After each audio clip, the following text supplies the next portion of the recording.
Bonsoir à toutes et à tous. J'espère que vous allez bien. Euh, Moi, ça va bien. Je n'ai pas fait de Twitch la semaine dernière parce que j'étais en vacances. Voilà, j'ai décidé d'être en vacances une semaine. Euh, Ça m'a permis de ranger un peu les livres. Écoutez, on va faire un truc assez. C'est la première fois que je vais faire ça. Ça m'amuse assez.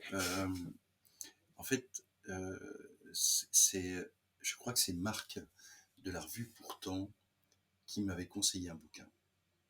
Et puis, j'ai acheté ce bouquin qui s'appelle On dirait que t'étais mort. Bonsoir Laura. On dirait que t'étais mort de Geoffre Brigandet aux éditions du Caïman. Et j'ai adoré ce livre. J'ai vraiment trouvé ça génial. Et je me suis dit, mais en fait, il y a plein de thématiques à l'intérieur de ce livre qui, euh, qui me donnent envie de rebondir sur d'autres livres. Donc, je vais prendre ce livre. Je pensais en fil rouge, mais comme c'est un roman noir, on va plutôt faire en fil noir. Je vais prendre ce livre comme ça, et puis vous lire des petits extraits, et, euh, et puis rebondir avec d'autres livres, d'autres revues. Euh, je ne sais pas si vos vacances se passent bien, si vous êtes en vacances, peut-être pas, hein, ça se trouve vous êtes en train de travailler, il faut bien qu'il y ait des gens qui travaillent pour que les autres soient en vacances, et il faut bien qu'il y ait des gens qui sont en vacances pour que les autres travaillent, non peut-être pas. Et, euh, Et si vous êtes en vacances, est-ce que vous lisez? Qu'est-ce que vous lisez? Et si vous n'êtes pas en vacances, est-ce que vous lisez? Qu'est-ce que vous lisez? Parce qu'en fait, moi je pense pas qu'il faille être obligatoirement en vacances pour lire, mais c'est un moment privilégié. Voilà. Donc peut-être que certaines choses vous donneront envie pendant les vacances euh, de lire.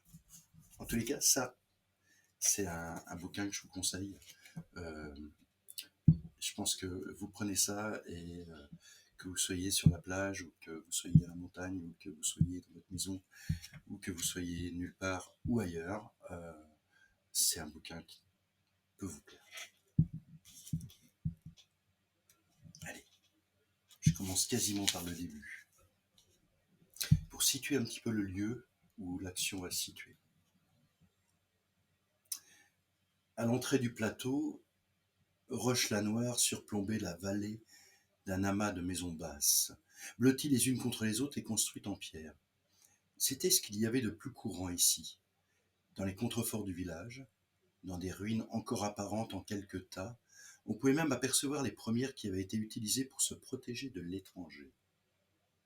Grise et saillante, présente absolument partout en armes silencieuses, elle restait là, prête à être saisie, jetée, et ne serait venue à l'idée de personne de se les approprier, de les noyer dans du béton ou de ne pas en relever une qui se serait échappée d'un mur.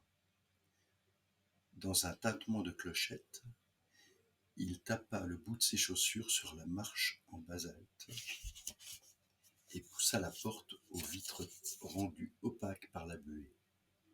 Dès la nuit, le vieux bar alimentation devenait l'unique lumière vive du village, et par ces deux enseignes qui fonctionnaient encore, Mudzik Épicerie Presse, il affirmait qu'ici, tout n'était pas tout à fait mort. C'était un des rares endroits en dehors de chez lui où Lucio se sentait bien. Une de ces boutiques de campagne aux fragrances poisseuses et sucrées de vieux alcools, du bonnet, mascarin et autres bières dont personne ne voulait plus. Ôtant sa veste, il adressa un coup de menton au frère Boutier, attablé dans un coin, et lui rendirent silencieusement son salut, puis se penchèrent à nouveau sur leur verre. Alors dans ce bistrot, euh, il va se passer plein de choses. Et cette ambiance de bistrot, cette description magnifique de ce bistrot de campagne, j'ai retrouvé ça dans la revue Ici Bazar, dont je vous ai déjà parlé. Et celle-ci se passe avec Margot. Et donc le numéro, c'est Tant qu'il y aura des bistrots. avec Margot Netton et Florian Giano, qui sont bistrotiers en Bretagne, dans un bistrot qui s'appelle le Mélardi. M-E-L-A-R, plus loin, D-I-T. Voilà. Et c'est une revue qui... C'est super, parce qu'en fait, c'est une revue qui permet de donner de la voix à des petits commerces, à des... Enfin, pas que des commerces, mais à des sujets voilà, qui sont, qu'on pourrait dire, terminés, enfin, ou passéistes, et en fait qui sont tellement dans la réalité de ce qui me semble intéressant. Jour de fête. Un homme traverse la place avec un massif floral dans les mains, casquette bien enfoncée face au vent. C'est le dimanche de la Toussaint, il se rend au cimetière. Du bistrot, on ne le remarque pas car il y a peu d'agitation à l'intérieur. D'habitude, c'est jour de fermeture. Mais aujourd'hui, une famille a réservé tout l'établissement. Le Mélardi est en train de se remplir. En bas, en haut. Une femme entre. Ah oui, tu vois, les épiceries maintenant c'est comme ça, dit-elle à une autre qui l'accompagne. Il y a du vrac, des produits du coin. C'est joli. Margot est en cuisine, avec Gwenola, associée de la SKIC, venue donner un coup de main. Elle coupe des tartes, prépare des plateaux, verse la soupe dans les bols. Plus tard, les sonneurs soufflent sur la place. Les bombardes et cornemuses résonnent. Juste avant, on entonnait des chants traditionnels à l'intérieur. Et voilà qu'on esquisse à présent quelques pas de danse bretonne devant la façade aux volets bleus. Les clients discutent, boivent encore, et vers 16 heures, s'en vont les uns après les autres. Une fois le bistrot vide, Margot retourne le panneau fermé sur la porte. Ouf, journée épuisante. Voilà le week-end. Voilà. Et ce bistrot, voilà, ce petit bistrot sympa. Et dans le bouquin de Geoff Brigandet, on trouve cette ambiance de bistrot. Et puis, je vous ai juste parlé de Lucio qui se sentait bien. On va découvrir Lucio qui est un des personnages principaux de ce livre. Mais avant, on continue à l'intérieur de ce bistrot. Sans se demander s'il devait les trouver rassurants ou s'en inquiéter, chacun était surtout gré à l'autre de ses silences. Alors, les convenances évacuées, ils redevinrent silencieux, se contentant de la chaleur claquetante du poêle à bois et de la vieille télévision au son irréglable depuis longtemps. D'un coup d'œil, Lucio Biaggi identifia immédiatement le sujet du reportage. Ces batteurs de pavés. Pensaient-ils qu'on ne savait pas qui ils étaient, avec leurs tripotés de gosses bien propres et bien peignés, leurs femmes aux jupes sages, aux coiffures sobres et au col fermé? Ça la foutait mal, avoir une ancienne quoi d'ailleurs? Il ne parvint pas à s'en souvenir, mais esquissa un sourire à la simple idée que ces extrémistes, pour avoir au moins une tête connue au pied de leur banderole, étaient contraints de se trimballer une porte-parole à la voix chargée de stigmates d'années d'alcoolisation et de fumée. Il trempa les lèvres dans la mousse amère et regardait un Saïdi déclencher un bruit d'avalanche en donnant un coup de genou dans la machine à glaçons. Et là, il y a une petite référence c'est une allusion à une leader médiatique des manifestations anti-mariage gay du printemps 2013. Et c'est un truc que j'ai trouvé assez remarquable dans ce livre, c'est qu'il y a vraiment des références à la situation du monde actuel et voilà, aux événements politiques, historiques, enfin voilà. Et pour rebondir sur ce passage, sur cet extrait, j'ai trouvé un extrait dans l'essai de Caroline Dyer, Sous les pavés, le genre, à quel sexisme. Je trouvais que ça résonnait bien au niveau des pavés. Fouler les pavés de manifestations en revendication, marcher avec l'histoire et se battre pour l'égalité. Défilent ces images en noir et blanc, chantant le droit à disposer de son corps, militant pour la contraception et l'interruption volontaire de grossesse, fissurant l'inégale répartition des tâches domestiques, la liberté sexuelle était au centre des débats et des slogans. Un peu moins de 50 ans plus tard, Certaines personnes foulent les pavés pour se battre contre l'égalité. En quoi les manifestations contre le mariage pour tous et tout en France, ou les attaques contre la reconnaissance de l'homoparentalité en Suisse, sont-elles non seulement homophobes, mais également sexistes? Dans ces cas, l'égalité n'enlevant rien à personne, comment comprendre un tel déferlement de violence? Sur quelles idéologies sablonneuses les pavés, allant des insultes au cou, reposent-ils? Voilà. Donc ça, c'est aux éditions de l'Aube. Et c'est hyper intéressant comme bouquin. Et je trouvais que c'était une vraie résonance avec, avec ce texte des intégristes bâtons de pavé. Voilà. Alors, c'est bien, vous êtes sages. Mais n'hésitez pas à intervenir. Hein. En fait, ce livre de Geoffrey Grandet, quand même, c'est grâce à, je crois que c'est Marc de la revue Pourtant qui me l'avait conseillé. Et voilà, je te remercie vraiment énormément. Et si vous avez des bouquins à me conseiller, vous voyez ce que ça peut devenir. On peut faire un Twitch autour d'un livre que vous avez aimé. Moi, j'en parle et puis voilà. Il y a un autre personnage que Lucio. En fait, vous allez voir qu'il y a Lucio, il y a Saïd, et puis il y a Paul aussi. Paul, en fait, c'est un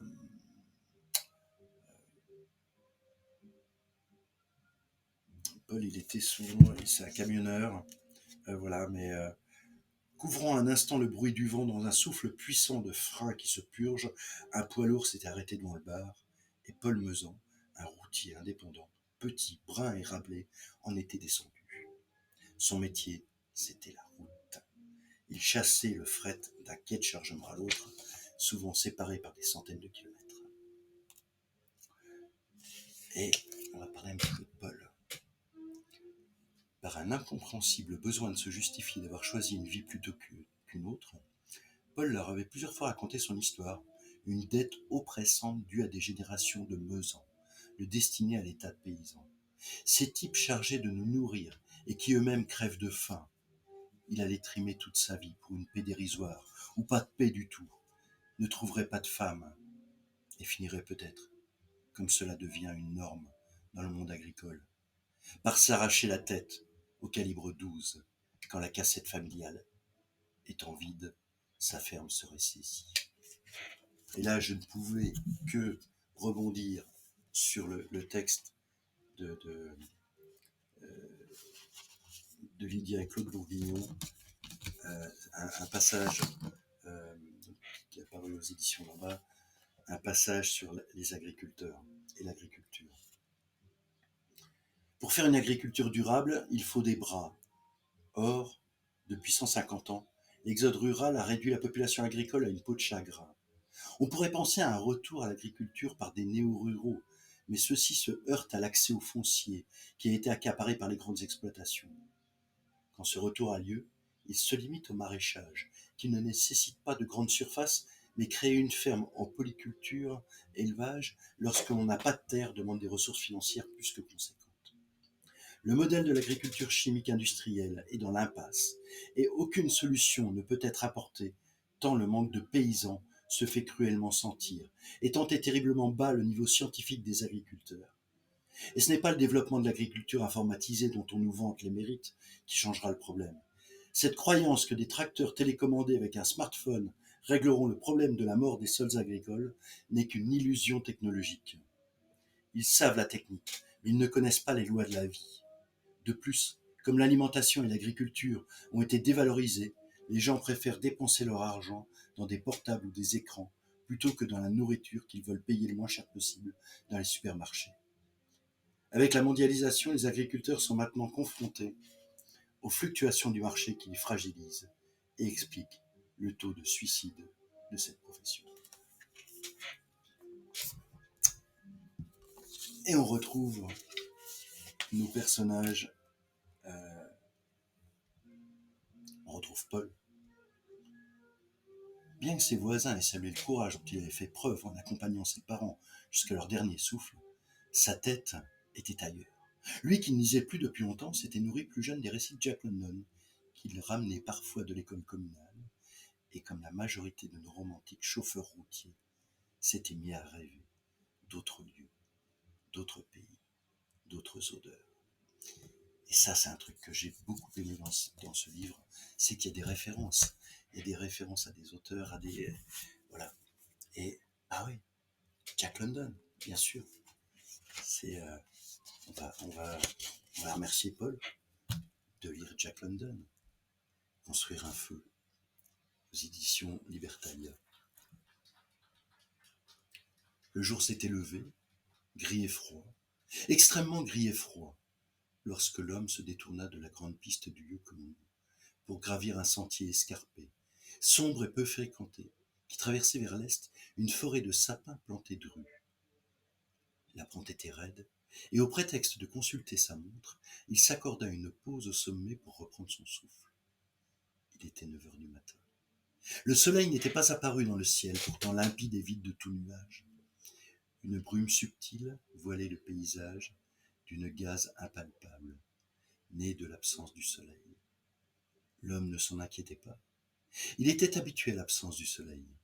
Cela faisait plusieurs jours qu'il n'avait vu cet astre réjouissant, et il savait que quelques jours allaient encore s'écouler avant que celui-ci se montre furtivement au-dessus de l'horizon.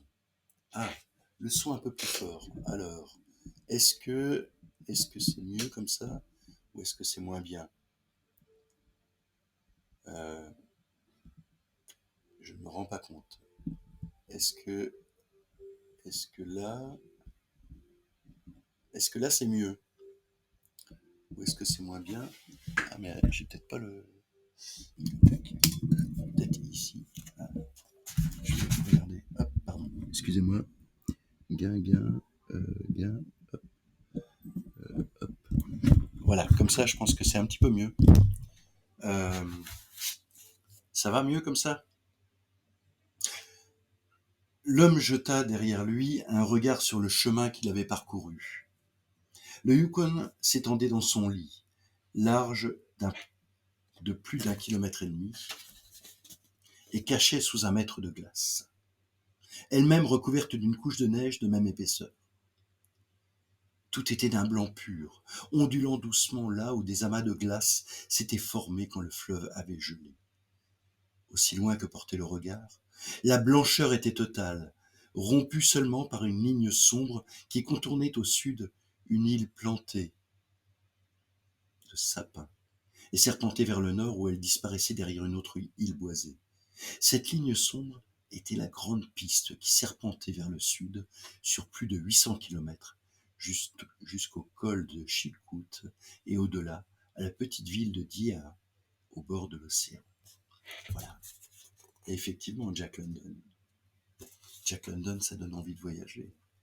Donc c'est assez génial. On est avec Paul, ce transporteur routier, et on voyage grâce à lui et grâce à Jack London.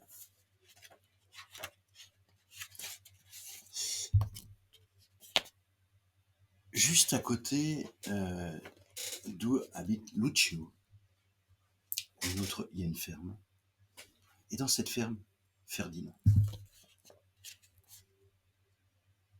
Son seul voisin, c'était Ferdinand. Et il fallait faire 2 kilomètres de plus pour en trouver d'autres. Il avait alors aménagé une pièce unique, vite chaude avec le biopoêle, où il pouvait manger, se laver et dormir. Puis vinrent certaines habitudes, celles que tout le monde prendrait si, comme lui, ils apprenaient sur le tard ce que sont la pauvreté et la solitude. Laver son linge, repriser ses chaussettes en tirant la langue, faire une liste de courses, passer un coup de balai, compter les œufs dans le vieux frigo, refaire la liste de courses en enlevant la demi-douzaine qui y avait inscrite, se dire que se laver au savon de Marseille, c'était aussi se laver efficacement, refaire la liste de courses en enlevant le gel douche, ramasser le bois mort aux alentours, ne manger du pain que le midi, ne s'accorder qu'un café sans sucre le matin, se demander s'il ne devrait pas, quand il le pourrait, acheter 2 poules pour économiser un peu. Combien coûterait 2 poules? De ses temps de disette, il était sorti bien meilleur gestionnaire ménager, en bonne santé, et avait gagné au passage la certitude définitive que l'on n'apprend rien de l'abondance. Et ça, à l'intérieur de ce roman noir, c'est, je trouve, assez génial de voir, de voir comment c'est bien croqué. Lucio Biaggi. Lucio Biaggi, à un certain moment, dans ce bar, il y a une affiche électorale avec des fanions bleu, blanc, rouge. On devine vite quel parti politique c'est. Et il a on va pas dire un ami, mais un camarade, enfin un collègue d'enfance,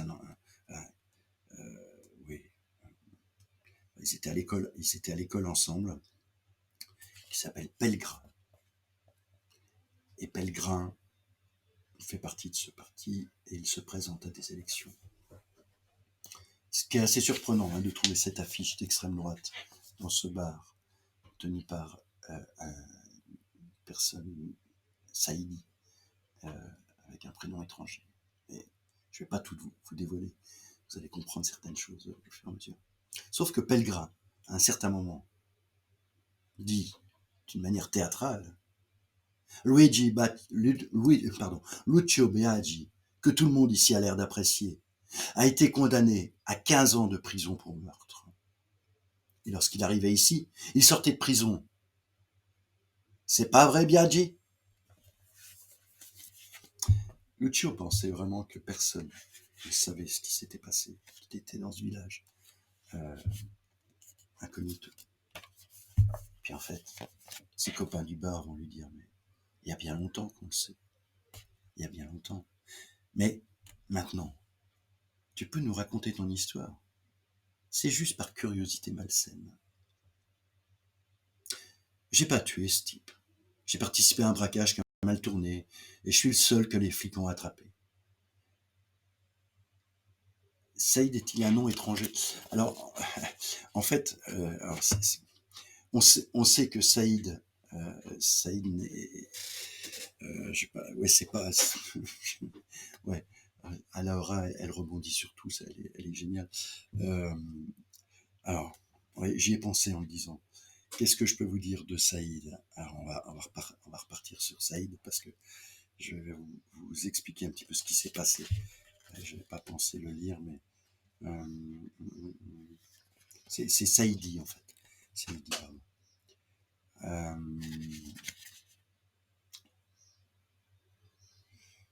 Voilà. À peu près à l'époque où Lucio s'était installé à Roche-la-Noire, il avait débarqué on ne savait d'où et acheté cash le vieux bistrot.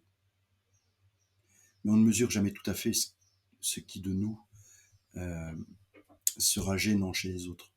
Du jour au lendemain, les clients avaient déserté le vieux bar devenu celui du Bougnoul et migré de l'autre côté de la place chez un ancien représentant soda à la conversation aussi trépidante que celle d'un seau à charbon, se privant sans s'en douter de celle d'un type ayant fait plusieurs fois le tour du monde, parlant 5 langues, qui adorait le jazz et la philosophie. Le patron du bar des Amis, encouragé par cet afflux inespéré de clientèle, n'avait eu de cesse de lancer des rumeurs sur cet arabe suspect. Au silence suspect, à l'aspect suspect, puisque l'on n'en connaissait rien, ramassant, selon le terme couramment utilisé dans ces commerces, tout ce que la commune comptait de clients isolés et d'associations. Lucio, dont la personnalité l'empêchait d'imaginer que le racisme ordinaire puisse être autant généralisé, avait songé à ce moment-là à la faiblesse de la nature humaine. Sans doute, pour bénéficier d'une existence quand on était d'un caractère faible, était-il nécessaire de faire allégeance au groupe le plus important, même si on le trouvait dans un bistrot tenu par un sombre abruti, dont l'entre-gens confinait à la veulerie, car ce qui comptait, c'était celle dont nous étions capables de faire preuve nous-mêmes. Malgré tout, au fil du temps, parce qu'il côtoyait tous les jours ces ectoplasmes et qu'il avait fini par les aimer pour la plupart, il avait exclu une attitude résolument calculatrice, s'était convaincu qu'elle n'était que la conséquence de notre nature grégère, encore bien présente chez les plus primaires d'entre nous.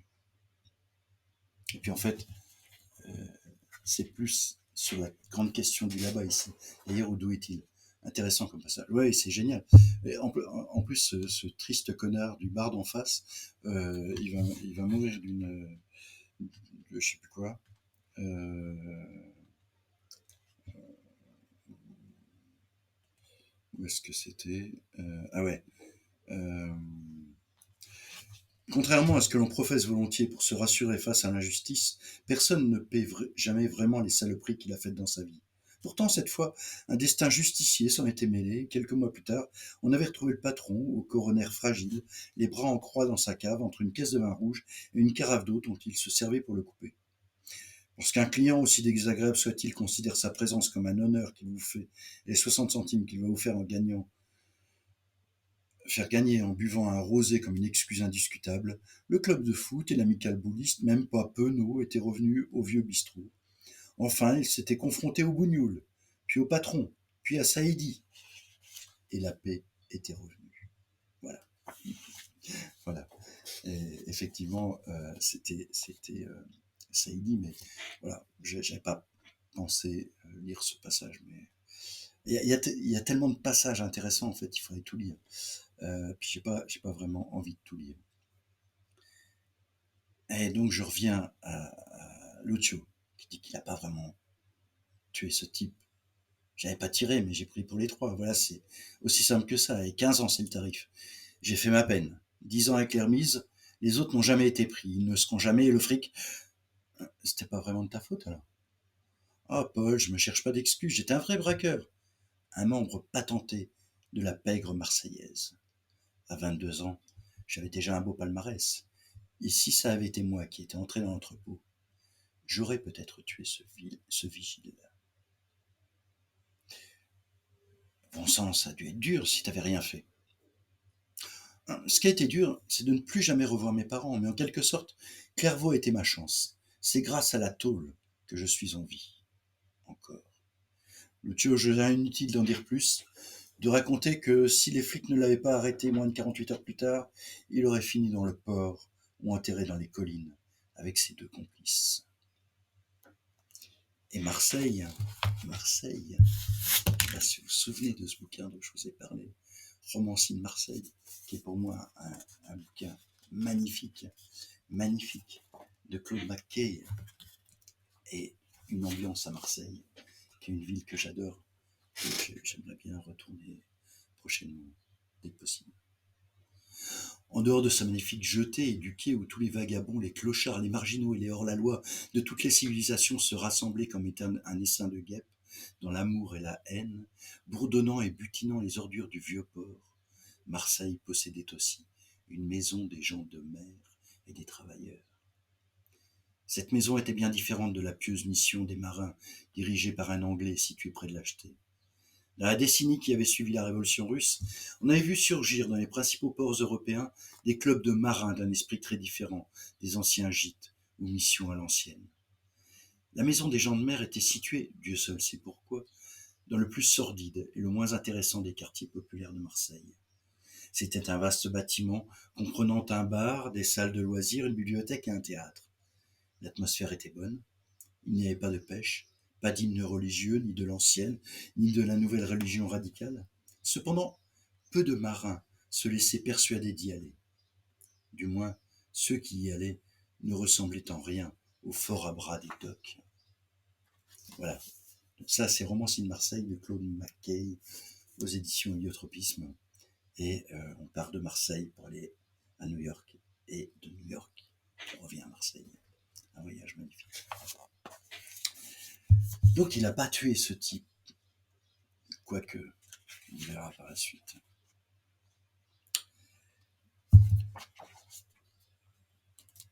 Paul, à un certain moment, dans son camion, se trouve piégé. Sans le savoir, il y a des gens qui vont monter dans son camion. Et sans le savoir, ces gens vont débarquer dans le village.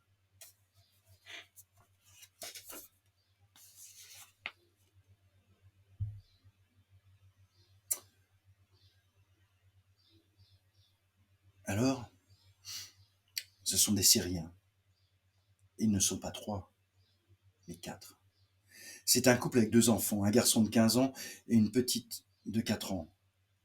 Elle, je ne l'ai pas vue. Elle dormait. Des Syriens, mais putain, qu'est-ce qu'ils foutent là? Ils ont fui la guerre. Tu regardes jamais les infos? Tu leur as dit de partir? Avant même d'accepter d'accompagner Lucio, Saïdi avait vu ce qui allait arriver. Si on n'est pas un idéologue guerrier, un nazi ou un homme politique, il est difficile de ne pas basculer dans la compassion lorsque l'on se retrouve face à l'horreur. Même si à cause des responsabilités morales qu'elle nous impose, on se prend parfois à regretter d'avoir vu, de ne pas être resté chez soi, avec des amis, à discourir de limites de territoire et de construction de murs protecteurs. En venant avec lui, il avait accepté que cette peur panique revienne, celle-là même qui lui avait fait tout abandonner 10 ans plus tôt, qui l'avait conduit à Roche-la-Noire et l'avait fait s'y terrer.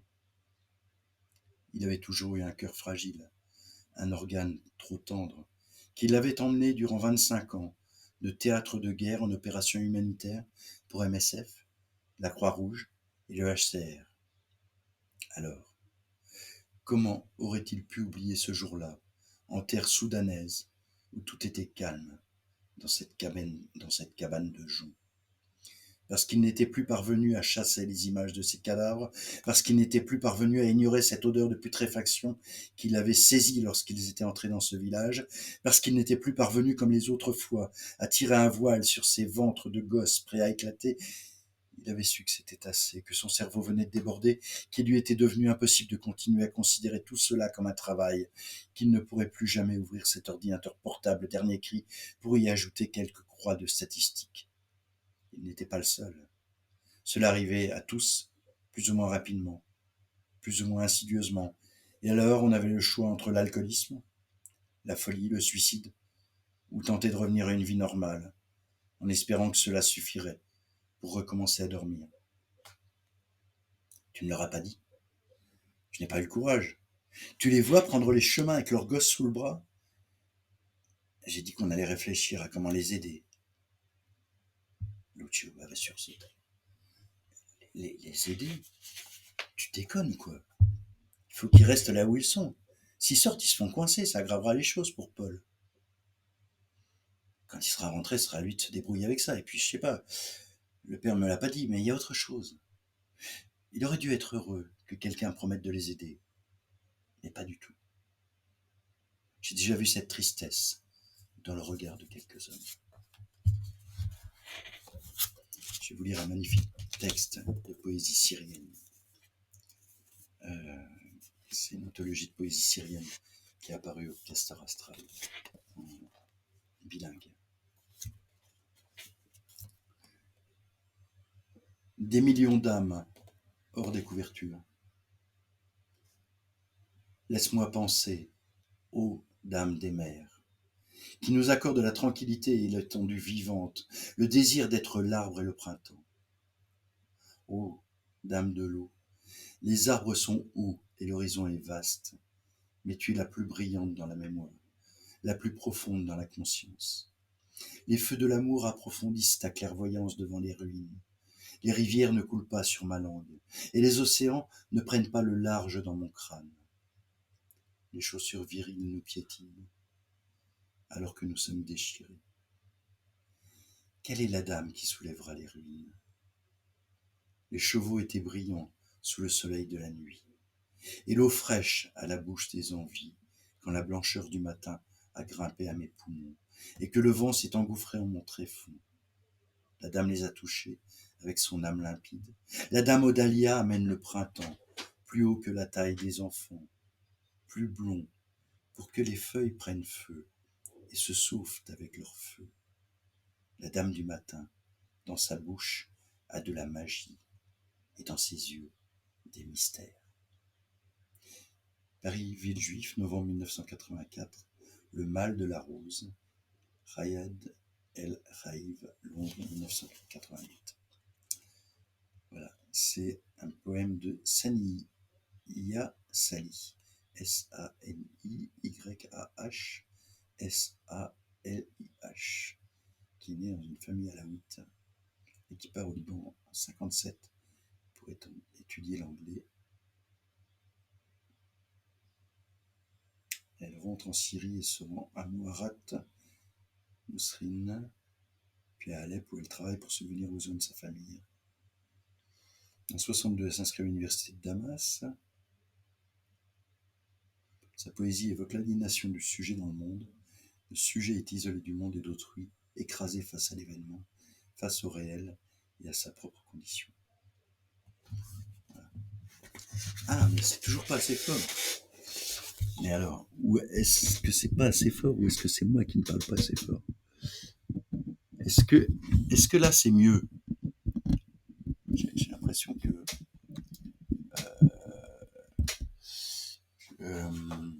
mais je parle peut-être pas assez fort, hein, c'est possible aussi. C'est mieux le son? Est-ce que c'est mieux le son? Oui, yes. Alors, je vais arrêter de vous lire ce livre parce que sinon je vous lirai tout, je dépasserai les droits d'auteur. J'ai qu'une envie, c'est que vous le procuriez. Je sais pas à quel prix il est, mais il est à 13 €. Ah, je suis trop loin du micro. Ok, d'accord. Que vous le procuriez. J'essayais de pas le débrancher en fait, il était débranché tout à l'heure. Voilà. Et là, je suis près du micro. Que vous le lisiez parce que en fait, voilà, je vous donne quelques indices pour la suite. Donc, c'est dans ce village où il y a cette personne qui sort de prison, accusée, qui a été condamnée pour meurtre, qui était dans la pègre marseillaise. Donc, on va apprendre aussi, on va voir les liens avec la pègre marseillaise aussi, ce qui est assez intéressant. Saïdi, qui travaillait dans des organisations humanitaires, qui tient maintenant le bistrot du village. Et puis, cet écolier proche de Lucio, qui se présente aux élections à l'extrême droite. Et ces Syriens qui sont arrivés comme par hasard dans ce village, un petit village classique qui pourrait être n'importe quel village. Et qu'est-ce qu'on fait? Et on va s'apercevoir que le regard triste de ce père, c'est la petite fille, en fait, qui a une maladie très, très grave. L'idée, écolier, oui, ils étaient écoliers ensemble. L'idée qui va se faire va être que cette famille puisse rejoindre une partie de leur famille qui est en Angleterre. Et pour ce faire, il va falloir que Pellegrin s'en mêle. Voilà. C'est un texte remarquable.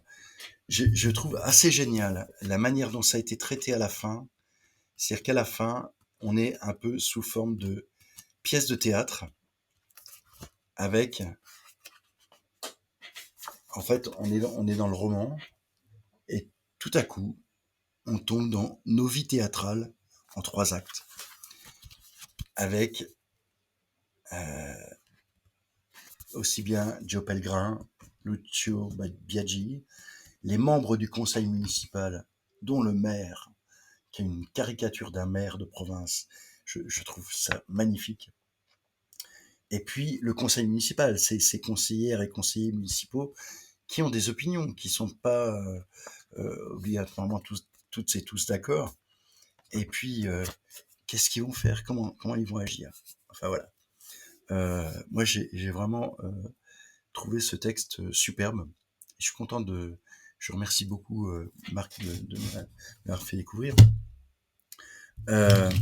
Et puis, c'est assez marrant parce que on pourrait penser que ça n'a pas vraiment de rapport direct, mais je suis en train de travailler sur la réédition de ces 2 bouquins-là. Tu crois que demain est né de tout et né de rien, de Agapé, Toute la journée, j'ai été sur le premier. On va les rééditer chez En Bas en poche, en regroupant les deux. Et j'adore sa langue. Et je voulais vous en lire. C'était un extrait, 2 extraits, parce que je trouve qu'on est dans la même logique du texte. Je remercie beaucoup les éditions du Caïman qui m'ont permis, voilà, parce que qui m'ont autorisé en fait à lire des extraits de ce livre. Voilà, et puis je suis très content d'avoir découvert cet auteur, et je vais regarder un petit peu ce qu'il a fait, parce que Geoff Brigandet a fait d'autres livres, pas mal d'autres livres, et si c'est dans le même esprit, je pense que je vais m'abonner. Alors, tu crois que demain. Aujourd'hui longtemps je suis resté à regarder la cathédrale et les géants de pierre de son portail.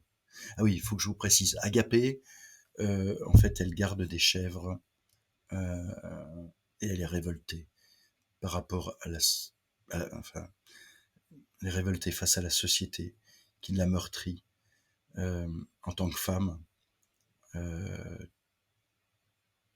et séparée de sa mère du fait d'une maladie où elle a dû aller en institution.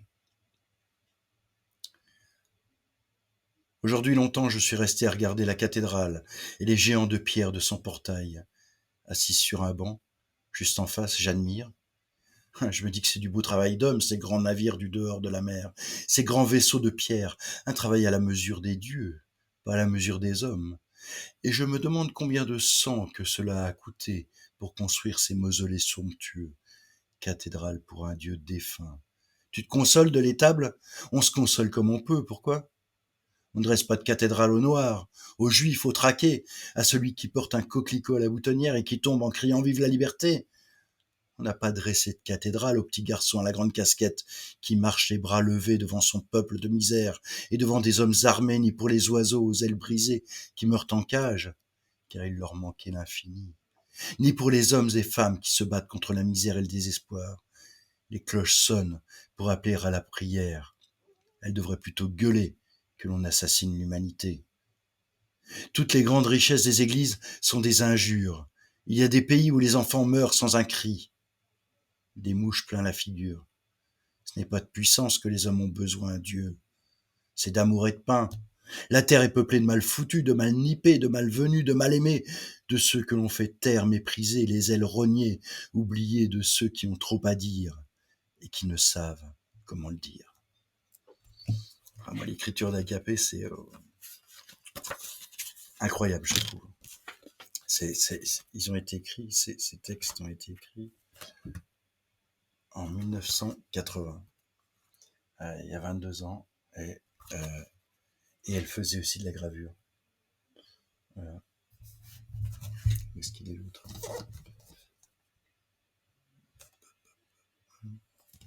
Et ceux-là sont épuisés. Pourquoi ce chagrin que cet homme m'a raconté m'a donné l'impression d'avoir basculé dans un autre monde? Il me l'a raconté un soir, que l'on s'était trouvés ensemble. Cela l'étouffait tellement qu'il fallait qu'il le dise. Depuis le temps que ce chagrin d'amour était enfermé en lui, cet amour pour un autre homme, il n'en pouvait plus. Il m'a dit cette communion intense qui les unissait et qu'ils ont perdue à cause de l'incompréhension du monde. Il n'est pas tendre pour les amours que l'on a défendus. Ça m'a fait mal. Pour lui, pour moi, pour tous les êtres que la société a séparés, le monde est ainsi fait d'intolérance et d'intransigeance. J'ai lu un jour que dans une ville, et ça ne sert à rien de la situer, elle est sûrement pareille à toutes les villes, des hommes avaient organisé une triste chasse à courre, une chasse à l'homme. Il paraît qu'un homme a été tué, ou qui s'est tué, ce qui revient au même, quand on est chassé, une expédition punitive pour des homosexuels. Mais de quoi avait-il si peur? C'est juste pour en vouloir ainsi à ce pauvre gibier qui ne leur avait rien fait. Pourquoi le monde est ainsi fait qu'il ne sache admettre des êtres différents? Mais sont-ils si différents? Pourquoi les frapper? Pourquoi les humilier? Pourquoi devraient-ils prouver à cause d'un sexe comme ils sont? Pour être un homme, n'y a-t-il que sexe, histoire de braguette, fierté des talons, qui a monté bien des juments? Homme, c'est bien aussi sentiment. Pourquoi des hommes ont décidé pour tous les hommes? Bien sûr, au nom d'une moralité. Mais qu'est-ce que c'est la moralité? Une affaire de frontières de civilisation. Alors voilà, moi je trouve qu'on retombe vraiment dans le sujet de On dirait que t'étais mort, dans ces frontières de civilisation. On est vraiment dedans à tout point de vue, euh, que ce soit les frontières morales ou les frontières linguistiques, ou enfin voilà. Euh, voilà. Je sais pas comment vous allez en fait. Hmm. Je vois qu'il y a un peu de monde, mais vous fiez pas au nombre de spectateurs que vous voyez, ça n'a rien à voir. C'est juste parce que moi je paye pas pour Amazon, donc je dois pas avoir tous les nombres de spectateurs qui sont marqués. J'ai juste un résultat du Twitch 1 heure après, le nombre de personnes qui étaient présentes. Mais je vois qu'il y en a plus que 3. Là, je vois 3 d'affichés, vous êtes plus que 3. Voilà. Est-ce que vous avez lu des choses intéressantes? Parce que j'ai beau parler, il reste encore un quart d'heure. Je peux continuer à vous. Je pense que je vais vous lire un peu de poésie syrienne, mais qu'est-ce que vous avez lu, vous, cette semaine? Est-ce que vous avez lu des choses intéressantes? Oui, Laura, tu as lu des choses intéressantes. Tu lèves la main.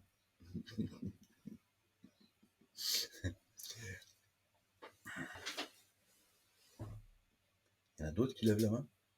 Personne qui lève la main. Bon,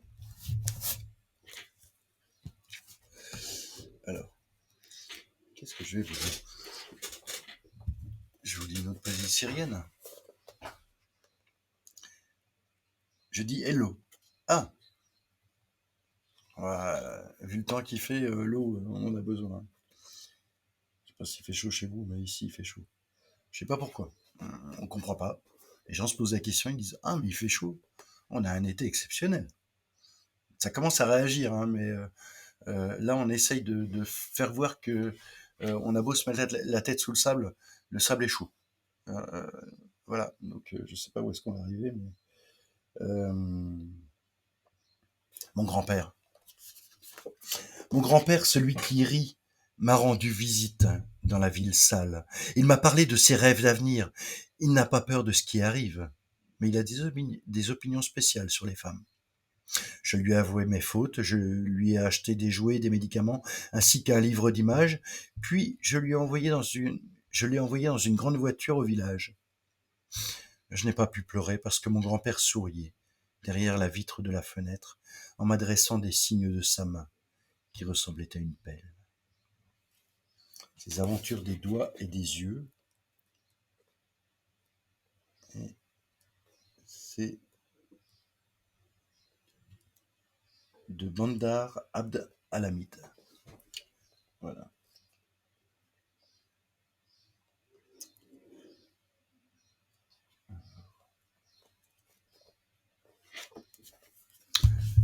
Alors là, on a dit hello, mais en fait, personne n'a rien à dire. Comment ça se fait? C'est pas grave, hein. On va lire un poème. Ah oui, je sais, j'ai pensé à quelque chose tout à l'heure. Je me suis dit. Je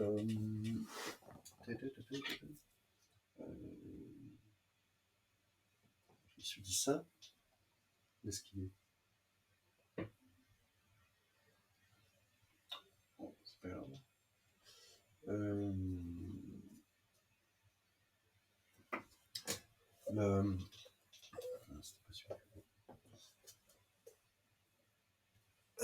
à Livre sur les quais, on a la programmation déjà qui est donc à Morges, début septembre.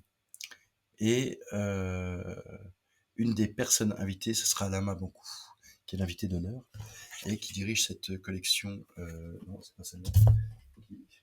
J'ai pris à côté. Qui dirige cette collection.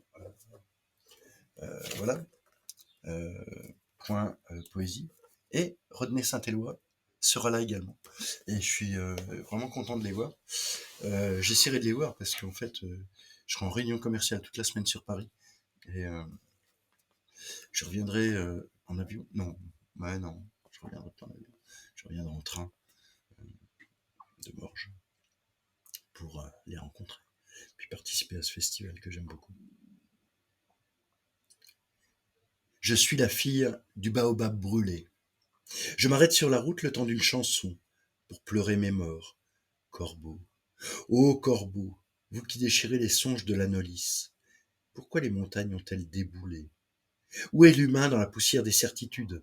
Le ciel a du sang sur la main gauche, les anges sont en cavale, les hommes boivent et dansent désespérés, en retard d'un chagrin d'amour. Voilà. Et c'est assez amusant parce que l'autre jour, on a vu avec mon amoureuse que Rodney Saint-Éloi, il dirigeait où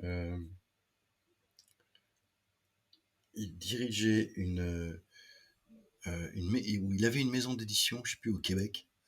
On a vu ça dernièrement. Et c'était marrant parce qu'en fait, on trouvait cette maison d'édition intéressante. Puis on regarde et on se dit, ah, Rodney Saint-Éloi. Bah, il y a vraiment des hasards hein, quand même des fois. Allez. Jaune, noir, blanc, rouge, ocre ou phosphorescent, qu'importe la couleur.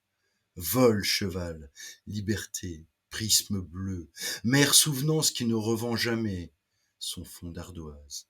Nous nous sommes rencontrés par la porte entrebâillée. La vie est au bout du soir, comme la révolution de la place rouge. Tu es venu, dans tes errances de fourmi folle, tu as dit liberté avec la conviction du désespoir, tu as dit vas-y, comme pour regarder mourir les orages d'octobre. Le désespoir, quoi qu'on dise, n'est pas un péché. Ramal, il faut vraiment que je revienne sur Agapé. Agapé, en fait, elle est complètement traumatisée par, par la religion. C'est terrible. Et elle,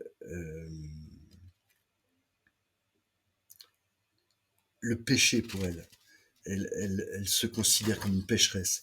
C'est une horreur. C'est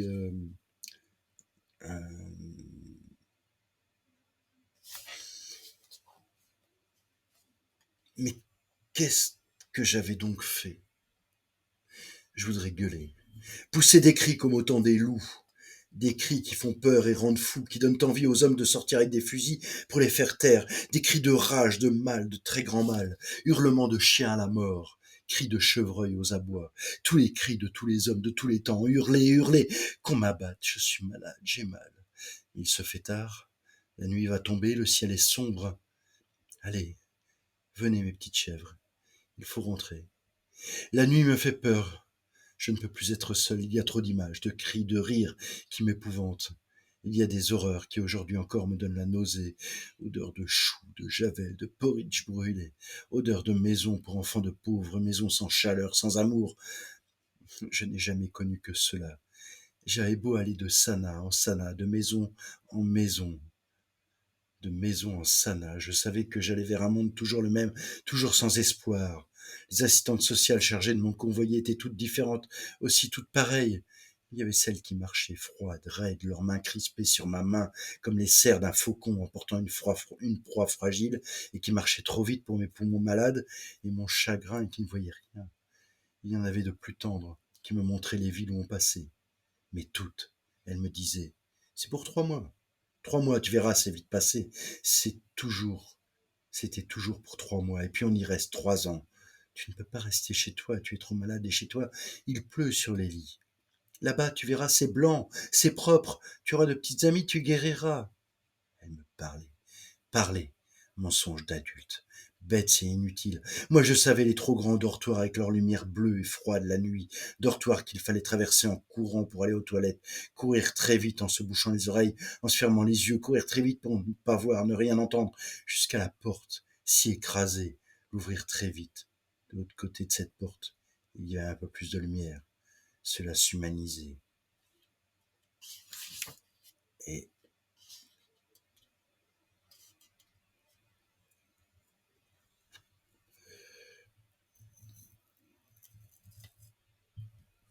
J'en ai commis de ces actes fous. On va terminer par ça. Je vous remercie beaucoup. Et écoutez cette voix. Ça s'apparaîtra en septembre. Aux éditions d'en bas. J'en ai commis de ces actes fous, désespérés. La fille que je voulais tuer, le chant de la nonne et du curé, le plus haut, le plus faux possible, qui a interrompu le cantique. Pourquoi n'avez-vous rien compris? Tout repoussé. Pourquoi ma mère dit, pourquoi les gifles lorsque tu souriais et que confiante je m'approchais? Les regards de haine et de dégoût lorsque je vomissais mon sang. J'aurais tellement voulu t'avoir près de moi pour me rassurer, me dire qu'il ne fallait pas avoir peur parce que mes 6 ou mes 10 ans avaient peur, ma mère, peur avant de découvrir le sang de mes règles et ce vrai désir bien conscient de mourir et que cette peur me faisait courir vers toi en jets de sang et jets de larmes. Tu me repoussais. Voudrais-tu bien t'en souvenir? Tu disais aux autres de ne pas s'approcher. Tu avais peur que je leur donne ce poison qui rongeait mes poumons. J'étais seul avec ce mauvais goût de sang pourri, sang rouge, sang noir, séché, sang toujours, serviettes hygiéniques, règles, hémoptysie. C'était ma vie qui s'en allait, que je refusais, que je rejetais. J'ai joué avec mon sang, comme j'ai joué avec mes selles, mon pipi. Nuit après nuit, je rajoutais du sang aux taches de sang que la nuit d'avant j'avais mis. Sang sur le visage, sang sur les mains et les pieds, sang sur le mur, sang sur l'oreiller, et ces croix que je dessinais sur ma poitrine. Sang partout, sang et nuit. Où étiez-vous, les miens, où étiez-vous? Mes cris résonnaient dans ma nuit. Pourquoi me repousser? Pourquoi me gifler? Est-ce que je vous ai tellement dérangé? Répondez-moi, répondez! Il fait nuit. Toi non plus, ma révérende mère, tu n'y as rien compris lorsque tu m'as découverte me masturbant dans la nuit de la chapelle, couché sur les dalles froides. Tu t'es précipité en génuflexion, prière, pleurs expiatoires. Tu tombais sur les marches de l'autel, les bras en croix, tu te relevais pour retomber à genoux, la douleur, la colère de ce sacrilège te faisait pousser une étrange incantation gutturale qui me faisait rire et peur. Tu ne pouvais plus parler, ni me toucher. D'un mouvement saccadé du menton, tu m'as fait comprendre de m'en aller. Est-ce que tu as pensé un seul instant qu'il fallait un terrible désespoir pour oser défier Dieu de cette façon-là? Et toi, curé, qui me tourmentais pour savoir comment se masturber, ce que je faisais, comment je le faisais. La masturbation, curé, pour moi, c'était un désespoir qui me détruirait. Vous m'aviez tant dit et redit que cela tuait. Oui, je narguais Dieu, je voulais le voir bouger, oui, je vous haïssais, vous m'avez harcelé jusqu'à en avoir envie de vous tuer, vous écraser la tête avec les pieds, vous entendre gueuler comme ça gueulait dans ma tête. Mais je délire, je délire. Où étais-tu, Dieu, quand, dans le noir, je t'appelais, moi, à genoux sur les dalles froides, toi, bien au chaud dans ton tabernacle capitonné de satin blanc, bien installé dans ton silence, ton indifférence. La lumière rouge de l'autel éclabousse de sang les ténèbres. Du sang, ils en ont fait verser tes inquisiteurs, tes missionnaires. Ils en ont détruit des sanctuaires de Dieu, sûrement moins silencieux que toi. Ces dieux étaient vivants, eux. Tout est mort chez toi. Regarde tes églises, c'est froid. On y entre en chuchotant, et sur la pointe des pieds, comme dans la chambre d'un mourant. Les cierges me donnent la nausée. Regarde les visages et leurs yeux éteints, sans joie. Je te criais de me détruire, d'achever le travail que les tiens avaient si bien commencé. J'ai la fièvre, on me broie. Tu ne vois donc rien, toi? La tête éclate, laissant tout échapper, le sang et les cris. La terre en est toute inondée, les cris font tout trembler. Je suis malade, agapé. C'est si petit, une chiquenaude suffit. Charognard de mon enfance, qu'avez-vous fait de moi? Mon cœur se déchire à en gueuler, à en chialer, à en crever. Vous n'entendez rien, race de chien. Réveille-toi, Dieu, fais tout basculer. Le ciel sur la terre en enfer. Vas-tu te décider à en finir avec cette chasse aux canards sauvages que je suis? Caligula, Néron céleste, qu'on en finisse, qu'on n'en parle plus. Vas-y, décide-toi, pousse en bas. Je suis malade, j'ai la nausée, j'ai mal. Hurlez, hurlez. Dieu est une araignée noire.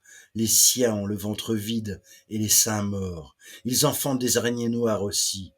J'en ai usé ma croix de cris en dedans de moi, usé mes ongles griffants, m'accrochant dans du vide. Vous m'en avez tant fait que j'avais perdu le goût de tout.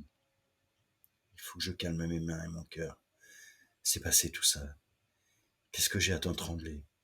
Qu'est-ce que j'ai à tant souffrir? C'est passé. Calme-toi. Pourquoi toujours ces souvenirs? Tu ressasses. Tu ressasses ta peine à n'en plus finir. Tais-toi. Il ne sert à rien de t'en pleurer. Voilà. Voilà, ça c'était ma journée. Tu crois que demain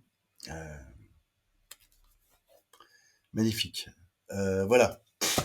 Écoutez, je vous remercie beaucoup, même si vous avez été très silencieuse et silencieux. Euh, ah oui, il y a des gens que je connais qui sont là, mais voilà. Euh, voilà, on a fait un truc assez marrant, quoi. C'était de parler autour d'un livre comme ça, et puis de faire des liens avec d'autres livres. Donc si ça vous a plu, ça peut être un truc qu'on peut recommencer. Mais je pense que je saisirai la même chose, c'est-à-dire un livre que vous me conseillerez, parce que c'est un peu trop facile. Si je prends un livre de notre bibliothèque, je vais trouver des liens un peu faciles. Mais voilà. Je vous remercie beaucoup. Je vous souhaite une belle soirée. Et puis, je vous dis normalement à mardi ou à un autre moment, je sais pas. Mais normalement, ouais, à mardi. Allez, salut, je vous embrasse. À bientôt.